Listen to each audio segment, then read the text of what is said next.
Back in May 2017, Blackburn Rovers became the first Premier League winners to be relegated to the third tier of English football.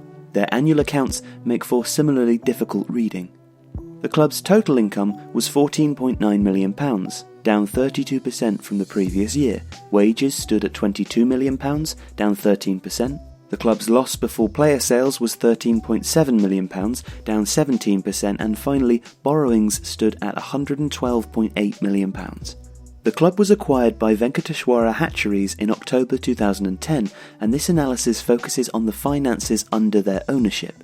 It's also important to note that 2016-17 was the first season that Blackburn did not have the benefit of parachute payments. This table shows how much Rovers benefited from being in the Premier League in the first couple of seasons under the Venky's ownership, but also how much the club was reliant on parachute payments for the next 4 seasons.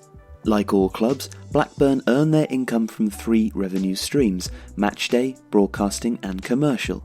Matchday income in 2016-17 was down 6%, as crowds fell by an average of 1,500 people to 12,600 as the club slid towards relegation. This comparatively low level puts them at a disadvantage in the era of financial fair play when competing for players. Broadcast income was down 50% to £6.7 million.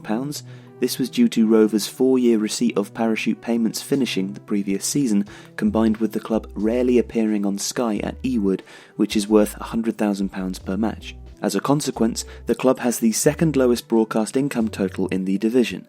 The impact of parachute payments for the top 6 clubs in the chart is very evident. Norwich City earned £7.50 from broadcasting for every £1 earned by Rovers.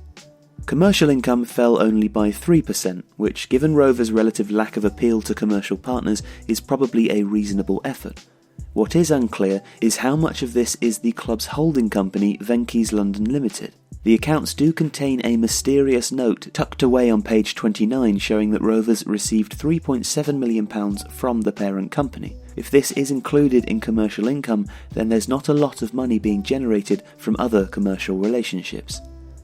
Rovers' wages have more than halved since they were last in the Premier League, but the rate of decrease is not as fast as the club's fall in income. Whilst Rovers' wage bill is towards the bottom of the scale in the Championship, they are still paying out a lot of money compared to the club's income. This graph shows how much the club has been paying out in wages compared to income. In 2016-17, Rovers paid out £147 in wages for every £100 of income. This means that the owners were not only subsidising the wages to players, but also paying for all the other costs incurred by the club too, such as ground maintenance, electricity for the floodlights and insurance. Since the Venkys took control of the club, Rovers has earned £228 million of income, but spent £248 million in wages.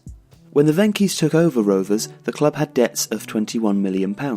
Since then, the debts have increased nearly every year and now stand at just under £113 million. It would have been far higher had it not been for player sales in the last 2 seasons. The Venky's decision-making, to an independent observer, seems baffling. Rovers have been both relegated and squandered their parachute payments, yet the owners seem happy to underwrite the losses, which in 2016-17 were averaged at £263,000 per week. Where they go from here is anyone's guess.